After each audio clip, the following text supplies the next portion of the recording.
परम पूज्य जिन धर्म प्रभाविका आर्यका रत्न 105 श्री सृष्टि भूषण माताजी की पावन प्रेरणा एवं निर्देशन में अतिशय क्षेत्र श्री महावीर जी में कई वर्षों से चतुर्विध संघ की आहार उपकरण आदि की व्यवस्था सुचारू रूप से की जा रही है।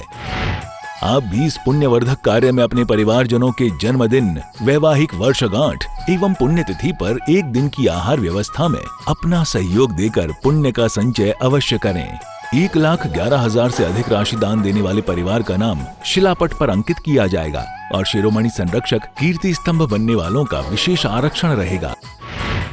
इस पुण्य के कार्य से शीघ्र जुड़कर अपना जीवन धन्य करें और हाँ, पूज्य माताजी के मंगल प्रवचन श्रवण कीजिए प्रतिदिन सिर्फ पारस चैनल पर।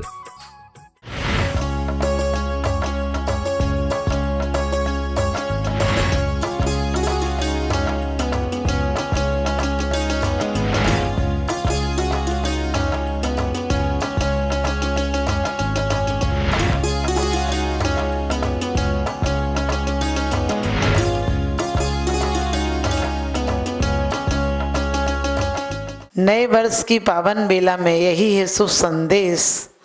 नए वर्ष की पावन बेला में यही है शुभ संदेश। हर दिन जिंदगी में खुशियाँ लाए विशेष, हर दिन जिंदगी में खुशियाँ लाए विशेष। और वास्तव में हम नया वर्ष में प्रवेश करने जा रहे हैं। समझिए आज नया वर्ष हो गया। नए वर्ष तो हर साल आते हैं, लेकिन हम नए नहीं हो पाते हैं। हम वही के वही बने रहते हैं। वही रंज, वही गम, वही शिकायतें, वही शिकवे, वही गिले हमारी ज़िंदगी में आते हैं। नए साल पर कोई कपड़ा ले आता है, कोई शहर छोड़कर बाहर चला जाता है, कोई किसी जगह चला जाता है, किसी से मिलने चला जाता है, घर सजा लेता है, पार्टियां मना लेता है।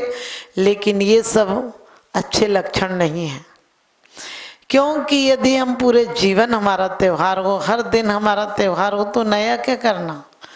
क्योंकि नया तो वैसे भी हर कुछ नया आता है, दिन नया निकलता है, लेकिन हम दिन को नया देखते नहीं। पेड़ों में पत्ते नए आते हैं, इंसानों के विचार नए आते हैं, लेकिन हम दिन में एक आध दिन नया बना लेते हैं। उस दिन सोचते हैं नया दिन हो गया। वो नया दिन कैसे होगा? क्योंकि मुस्कुराती सुबह शाम में ढली होती है, मुस्कुराती सुबह शाम में ढली होती है, जिंदगी की पीठ पर मौत लिखी होती है। मुस्कुराती सुबह शाम में ढली होती है, जिंदगी की पीठ पर मौत लिखी होती है। बढ़ाना है तो बढ़ा लो धर्म की तरफ कदम, क्योंकि सांसों की कोई गारंटी नहीं होती है, सांसों की कोई गारंटी नहीं होती है। जीवन में नए वर्ष या त्योहार या कोई और उत्सव मनाना हमारे गमी दिल का लक्षण है, हमारे गमों का लक्षण है, गमों का प्रतीक है। इस गम को भुलाने के लिए हम दिन नया कर रहे हैं, लेकिन दिल नया करने से दिल नया नहीं हो जाता है। दिल नया हो तो हर चीज़ नई हो जाती है। आप कपड़े नए खरीद लेते हैं, गाड़ी नई खरीद लेते हैं, मकान नया बनवा लेते हैं, लेकिन कभी सोचा जो वस्तुओं को नया करेगा वो व्यक्तियों को भी नया करेगा। उसके जीवन में फिर पत्नी भी नई लाना पड़ेगा, पति भी नए लाना पड़ेगा। और यही कारण हुआ आज हमारे परिवार टूट रहे हैं। हमारे यहाँ जो जिंदगी थी, कोई आता था तो हम सोचते थे वाह आए हैं, नए नए मिलने का एहसास होता था, नई बातें, हर बातें, क्योंकि मनोरंजन के साधन नहीं थे इतने, इसलिए व्यक्ति के विचार ही नहीं होते थे। किसी का पत्र आता था हम खुश हो जाते थे, कोई घर पर आता था हम मनोरंजन हो जाता था, घर में एक महोत्सव हो जाता था। अपने आप में कोई आया, उसकी सुख दुख की बातें पूछी, उसके टेंशन कम किए, घर में कुछ नया बन गया उस दिन, ये सब था। हम दिलों से आनंद लाते थे, लेकिन अब सिर्फ बाहर से दीवालों में आनंद लाते हैं। घर की ऊब पैदा होती है, घर से ऊब पैदा होती है, घर के लोगों से ऊब पैदा होती है, तो आप हिल स्टेशन चले जाते हैं, कहीं विदेश चले जाते हैं। लेकिन विदेश में कब तक रहोगे? आप सोच रखना, विदेश आपको कब तक नया कर पाएगा? जब तक दिलों में नई उमंग नहीं आएगी, जब तक दिलों में नई चाहत नहीं आएगी, जब तक दिल बदलेगा नहीं, तब तक दिन बदलने से क्या होगा? नई खूबी, नए रंगत, नए अरमान पैदा कर, नई खूबी, नए रंगत, नए अरमान पैदा कर, इस खाक के पुतले में भगवान पैदा कर, इस खाक के पुतले में भगवान पैदा कर। कि वास्तव में नए दिन, नई रंगत, दिन हमेशा नया ही आता है, दिन कब पुराना आता है।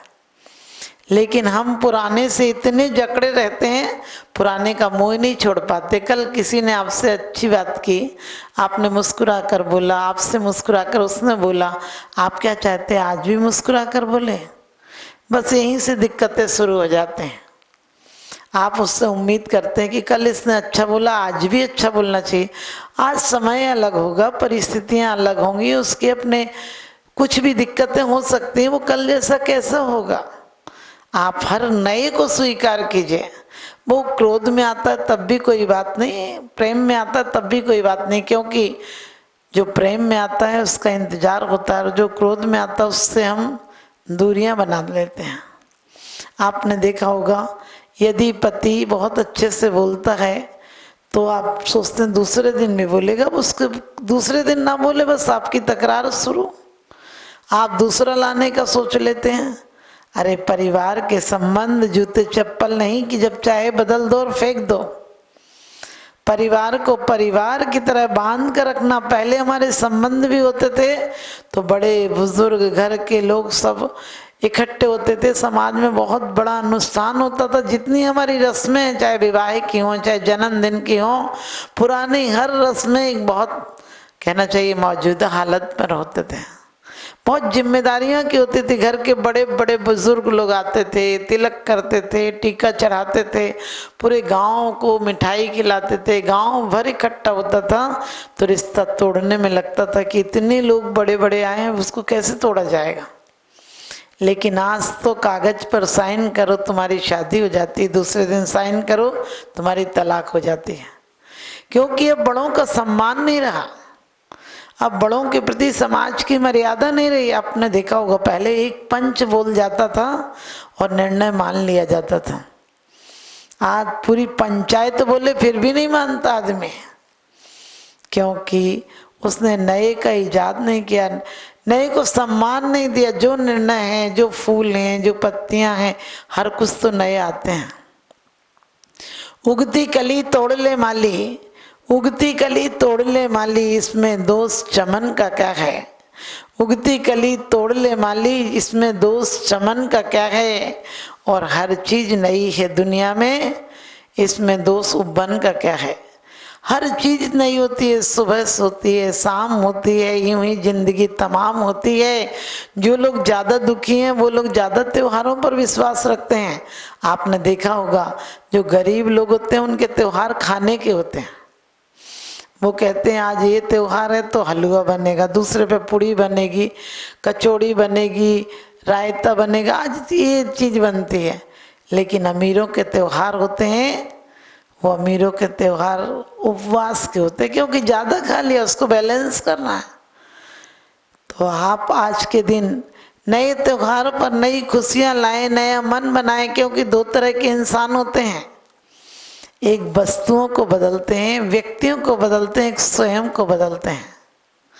क्योंकि कहते हैं स्वयं को बदल लेंगे, उसको बदलने की चीजें में बदलने की जरूरत नहीं होगी। वो सुख हो, दुख हो, सम्मान हो, अपमान हो, कोई चीज भी हो, वो हर चीज को नहीं लेगा। आप किसी से मिलते हैं, यदि वो गालियां देता है तो आप गालियों को भी स्वीकार कीजिए कि ये भी उसकी चीज है, उसको कैसे ठुकरा दूं। एक बार एक राजा जंगल में गया, और जंगल में राजा और मंत्री दोनों को भूख लगी थी, क्योंकि ये रास्ता भटक गए थे। और अचानक एक सुंदर सा फल दिखा। राजा ने कहा इसे तोड़ो, अपन खाएंगे। तो मंत्री ने तोड़ने को हुआ, तब तक वो गिर कर राजा के हाथ में आ गया। राजा ने उठा लिया और राजा उसे छीलने लगा। तो वो बोला मंत्री कि आपने मुझे दिए बिना कभी नहीं खाया, आप ही मेरा परिवार चलाते हैं, आपसे मेरे यहाँ की रोटी चलती, आज बिना दिए कैसे खा लोगे, एक फाक तो मुझे दे दो। और उसने एक फाक दी। फिर वो कहने लगा मैं मर जाऊंगा, इतना भूखा हूँ, आप और दे दो। ऐसे करके उस फल की 4 फाकें थी, चारों की चारें मांगने लगा वो। राजा बोला तू कितना दुष्ट है, आज तक कभी ऐसा नहीं किया, तो सबसे पहले मेरे खाने का ख्याल रखता था, आज तुझे क्या हो गया कि तू जिद कर रहा है। वो कहने लगा नहीं मैं खाऊंगा, और आखिरी फांक जो थी राजा के हाथ में वो भी मांगने लगा। राजा बोला नहीं ये मैं खाऊंगा।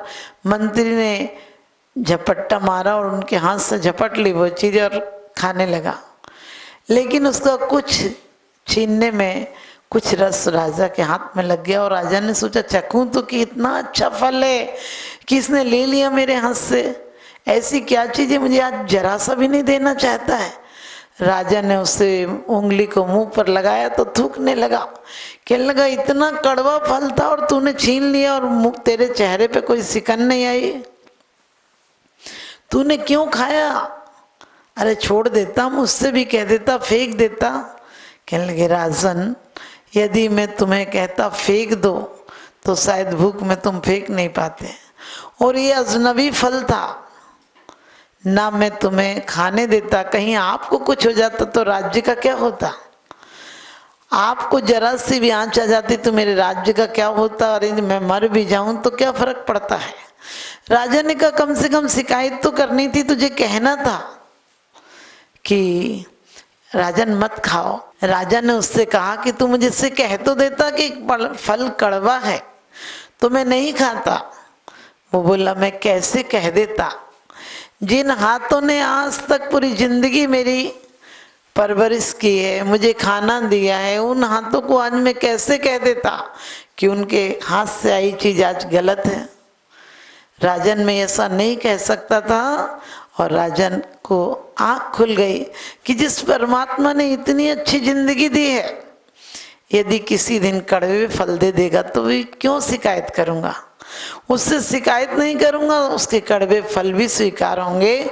इसी प्रकार से हमारे जिंदगी में कोई दिक्कतें आती हैं, हमारा मन नया हो तो उससे भी हम उपसर्ग और परिसर समझकर सह लेते हैं, और जो मायूस लोग बुज़दिल होते हैं वो दोनों परिस्थितियों में रोते हैं। कल घटना ना घट जाए, कल कोई गलत आदमी ना मिल जाए, कल कोई मुझसे गलत ना बोल दे, इसके चक्कर में आपने देखा होगा आप दूसरों की भी खुशामद में ही लगे रहते हैं।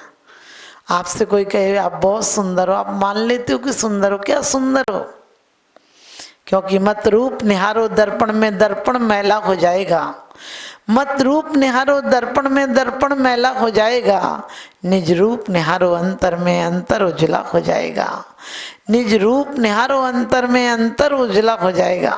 अंतर को उजला करना है, बाहर तो तुमने बहुत उजला किया है, बाहर मकानों में रंग रोगन किया है, अपने फोटो बनवाए हैं, आपने देखा आप किस तरह से वर्तमान को बर्बाद करते हैं।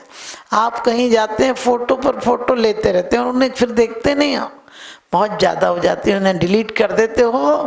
अरे फोटोओं को डिलीट कर देते हो पुराना होने पर, अपने पुराने विचारों को भी डिलीट कर दिया करो, क्योंकि किसी के रंज किसी के गिला किसी के सिकवा आपके दिलों में न रहें तो सच पूछो परमात्मा आपके दिलों में रहेंगे, क्योंकि गिले सिकवे हमारे दिल को सिर्फ गंदा करते हैं।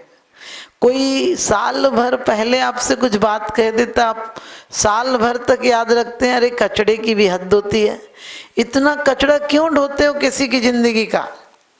किसी ने बोला है छोड़ो गलत बातों को, कचड़े छाप बातों को कचड़े में डाल दो, अपने दिलों पर लेकर मत फिरो। लेकिन हम साल क्या 2 साल तक अपने रंजो गम दिल में लिए फिरते हैं।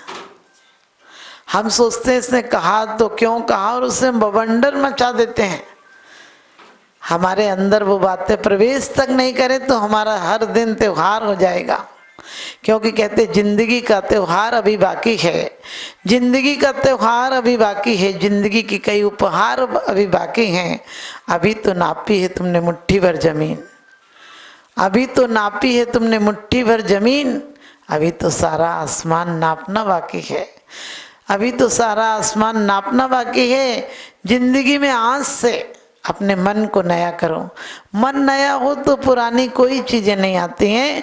कहते हैं टूट जाने दो इन पुरानी मान्यता सिकवे शिकायतों को, जिस शिला पर हाथ रख दो वो शिला भगवान होगी। जिस शिला पर हाथ रख दो वो शिला भगवान होगी। एक बार बिहार में मैं किसी के मकान पर ठहरी और दोबारा भी उसी तरफ से निकलना हुआ तो उसके मकान पर ठहरी। वहाँ कई महिलाएं बैठी थीं। एक महिला बोली, हम आप आते हैं तुम बहुत दुखी रहते हैं। हमने कि क्यों, हम क्या करते तुम्हारे लिए जो तुम दुखी रहती हो? बोली, आप आती हो और आप चली जाती हो तो हम आपकी याद कर करके रोते रहते हैं, हम दुखी रहते हैं। आप आती हो तब भी हम दुखी होते हैं। हमने कहा इस पे क्यों दुखी होती हो? बोले, हमें लगता आप ज़्यादा रुकोगी लेकिन आप एक दिन में ही चली जाती हो। ये सोच के दुखी रहते हैं कि आप एक दिन में चले जाओगे और बाद में आपकी याद में दुखी रहते हैं। लेकिन मैंने कहा और आप लोग सभी दुखी रहते हैं? दूसरी महिला ने हाथ उठाकर कहा कि हम बहुत सुखी होते हैं। हमने कहा क्यों सुखी होती हो? बोली, आप आओगी ये सोच सोच के खुश होते हैं और आप आ जाती हो तो आपकी बातें सुनकर खुश होते हैं और आप चली भी जाती हो तो आपकी याद और स्मृतियाँ अच्छी अच्छी बातें याद करके खुश होते हैं। फिर आप आओगी इस इंतजार में खुश होते हैं। क्योंकि कहते हैं हमने हर शाम चिरागों से सजा रखी है। प्रभु आप आओगे ये होड़ लगा रखी है, आप आओगे होड़ लगा रखी है।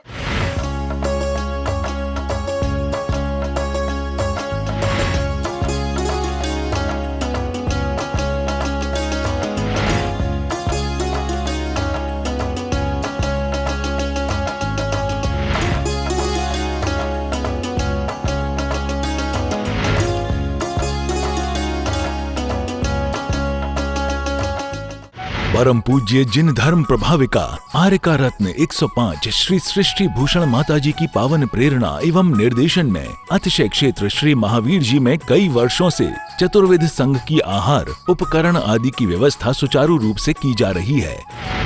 आप भी इस पुण्यवर्धक कार्य में अपने परिवारजनों के जन्मदिन, वैवाहिक वर्षगांठ एवं पुण्यतिथि पर एक दिन की आहार व्यवस्था में अपना सहयोग देकर पुण्य का संचय अवश्य करें। 1,11,000 से अधिक राशि दान देने वाले परिवार का नाम शिलापट पर अंकित किया जाएगा और शिरोमणि संरक्षक कीर्ति स्तंभ बनने वालों का विशेष आरक्षण रहेगा। इस पुण्य के कार्य से शीघ्र जुड़कर अपना जीवन धन्य करें। और हाँ, पूज्य माताजी के मंगल प्रवचन श्रवण कीजिए प्रतिदिन सिर्फ पारस चैनल पर।